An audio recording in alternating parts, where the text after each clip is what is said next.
সব সময় আমি দেরি করে ফেলি, আজকে সময় মতো আসছি। যখন ওরা সবাই চলে যাবে তখন আমি আমার কাজ সেরে ফেলবো।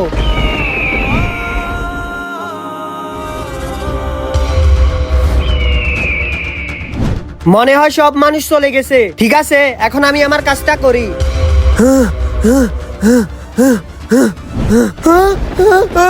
আরে আরে আরে জান্নাতের ব্যক্তি, তুই কেন আমার মতো গুনাহগারের কাফনের কাপড় চুরি করতে আসছস? আরে আপনি কি বলতেছেন? আমি জান্নাতি ব্যক্তি, আমি তো একজন কাফন চোর। তোমার জন্য জান্নাতের দরজা খোলা আছে, তুমি তোবা করে জান্নাতে যেতে পারবে, কিন্তু আমি যেতে পারবো না, কারণ আমার জন্য তোবার রাস্তা বন্ধ।